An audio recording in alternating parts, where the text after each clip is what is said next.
مسئله مسئله که اینجا سوال اومد مطرح شده من تشکر می‌گویم از آقای قدرتویچ رئیموف پرزیدنت اکادمی ملی جمهوری ترکستان که اینا این مسئله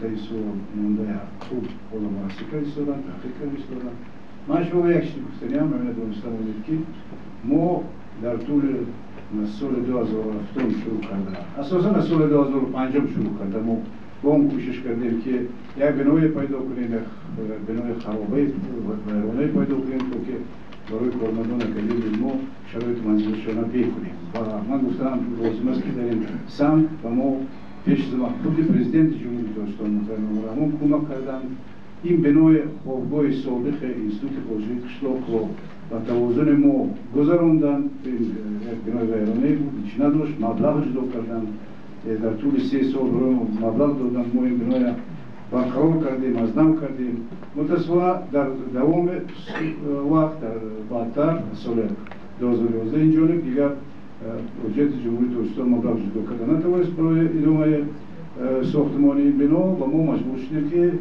با کارمندانمون اجازت دیم یا که مساعدت کنیم که اونا یک کوپراتیو ساختمانی و منزل تأسیس دهند و توسط این کوپراتیو ساختمان این بنای به آخر رساندند. من شما با همتون به همینجور بگویم که در مسئله تقسیمات بناها کمیسیون متحده ریاست اکادمی ملی جمهوری ترکستان و کمیته متحده اتفاقهای کسبی اکادمی ملی جمهوری ترکستان با هم کار کردند.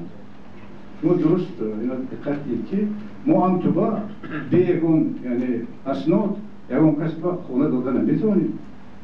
خونهایی که ما تقسیم کردیم همش در اساس قواعدهای موجوده بودن. من توز نمیدونم که در کجا ما خطا کردگی باشه. اساساً تمام کارمندان اکادمی ما خونه گرفتن. ما یکون کسی بیگانه به خونه دادگی نیستیم. بعد از این خونه نصف خونه توسط کوپراتیو ساخته شد. آدم‌ها پول جمع کردن، بانک پوست بردن و با پول اعضای کوپراتیو بنا ساخته و استفاده داده شد. از آدم‌ها 86 کارمند اکادمی ما خانه گرفتن.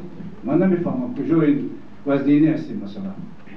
در دوام 27 سال اکادمی ملی جمهوری ترکستان یک تا خانه گرفتگی نیست. من خوب میدونم که پس از سال 85 این طرف اساساً بناهای منزل ساخته نشده بودند و این من هیچ کسی اینجا ادعا کرده نیستم. نبود و ما مجبور شدیم ان راحت کمی هم باشد شرایط منزلی کارمندان اکادمی رو بکنیم.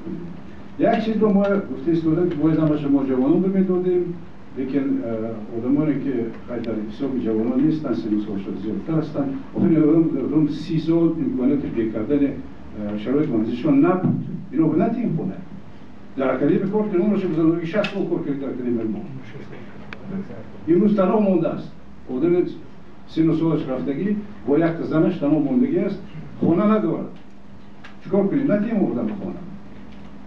برای من تکرار میکنم که کمبودهای جدی در تقسیمات خانه‌ای که ما ساختیم و استفاده دادیم و تقسیم کردیم دیدن نمیشود.